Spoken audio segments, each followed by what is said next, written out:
Hello. हा हा. Zero साहेब बोलतो ना? हो हो मी संभाजीनगर रमेश पाटील बोलतो साहेब. काय चालू आहे महाराष्ट्रामध्ये सध्या? हो. हॅलो. हा हा. झिरो साहेब बोलतो ना? हो हो. मी संभाजीनगर रमेश पाटील बोलतो साहेब. काय चालू आहे महाराष्ट्रामध्ये सध्या? हा. सध्या महाराष्ट्रामध्ये काय चालू आहे म्हणले? हो ना, अवघडच व्हायला लागलंय. नेमकं याच्या मागे हात कोणाचा आहे साहेब?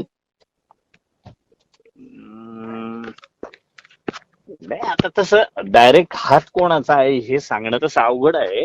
पण ते असं तर नाही राहिल्यासारखं वाटत. नाही, रेकॉर्डिंग नाही होत माझ्या मोबाईल मध्ये. अहो, सामान्य शेतकरी मी. नाही, माझंही काही म्हणणं नाही ना, मला रेकॉर्डिंग केलं तरी चालतं ना, मला काय. कुठंतरी गेलं पाहिजे, पण ते अशा पद्धतीनं सुरक्षा वगैरे ह्या गोष्टी जर अडचणीत आल्या तर लोक प्रत्येक जण अशी. हॅलो. हॅलो. हॅलो.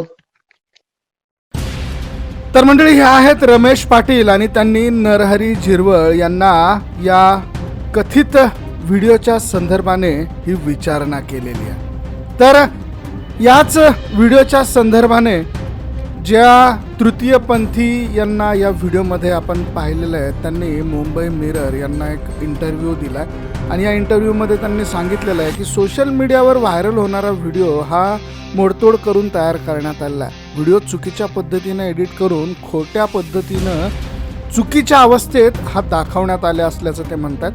हा फेरफार केलेला व्हिडिओ आहे. साधारणतः 1.5 वर्षापूर्वी रेकॉर्ड केलेला हा व्हिडिओ आहे. मला धमकावण्यासाठी आणि पैसे उकळण्यासाठी हा व्हिडिओ वापरण्यात येत होता असं देखील त्या ठिकाणी म्हटलं जात आहे.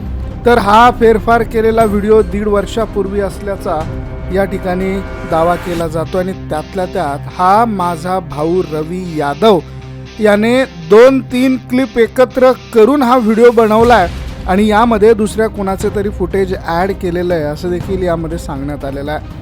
तर 2 वर्षापासून तो मला ब्लॅकमेल करतोय असं देखील यामध्ये या तृतीय पंथाकडनं सांगण्यात आलं आहे. मंडळी, याबद्दल तुमचं मत काय? तुम्हाला काय वाटतं? रमेश पाटील यांनी विचारलेल्या प्रश्नावर तुमचं मत काय? कमेंट करून अवश्य कळवा. व्हिडिओ आवडला असेल शेअर जरूर करा. धन्यवाद.